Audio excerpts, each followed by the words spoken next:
3/3/2025 నుండి 18/3/2025 వరకు 3 రోజులు అధ్యయనోత్సవాలు జరుగుతాయి.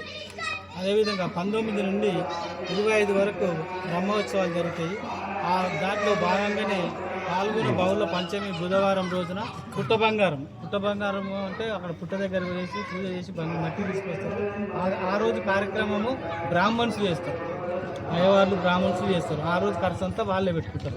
అదేవిధంగా పాల్గొన బహుళ షష్ఠి గురువారం రోజున ఎదుర్కోళ్ళు, ఆ రోజు బల్జ వాళ్ళు పద్మశాలి వారు ఆ రోజు ఆ కార్యక్రమం వాళ్ళు చేస్తారు. ఆ రోజు ఎంత ఖర్చు అయినా వాళ్ళే భరించుకుంటారు.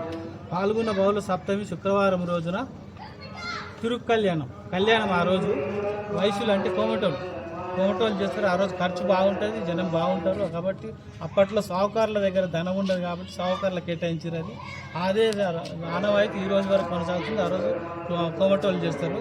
పాల్గొన్న బహుళ అష్టమి శనివారం రోజున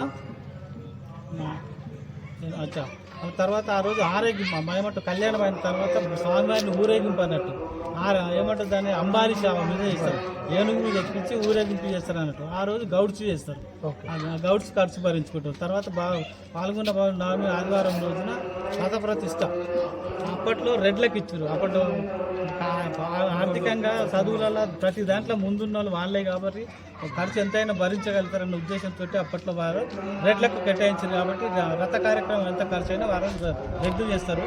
పాల్గొన్న దశమి 24 రోజున హోలీ బలిహారము మున్నూరు కాపు వాళ్ళు చేస్తారు. చక్రతీర్థం అంటారు కదా, ఆ రోజు మున్నూరు వాళ్ళు చేస్తారు.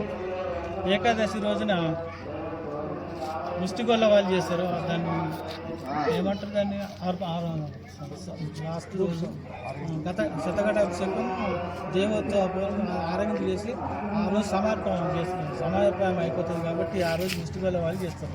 ఈ కార్యక్రమానికి చాలామంది దాతలు ఇచ్చిరు మాకు. అందులో ముఖ్యంగా కొంతమంది ఏంటంటే సంస్కృత కార్యక్రమాలు ఉన్నాయి. సంస్కృత కార్యక్రమాలకు మా గ్రామ వాస్తవులే జీలకపల్లి సత్యనారాయణ, తర్వాత ఆర్ నరసింహ, తర్వాత గండు వసంత బసయ్య నెక్స్ట్ జడ్పీటీసీ గారు సంస్కృత కార్యక్రమాలు పెట్టుకున్నారు. అదే కోలాటం చేస్తున్నాము, దానికి 85,000 లక్ష రూపాయల వరకు అవుతుంది. దాన్ని మన ముదిరాజ్ గంగపుత్ర సంఘం, ముదిరాజ్ సంఘం, మత్స్య కార్మిక సంఘం వారు పెట్టుకుంటున్నారు. ఆ రోజు వాళ్ళు పెట్టుకుంటున్నారు. అదేవిధంగా అన్ని కార్యక్రమాలు కూడా చాలామంది చేస్తారు.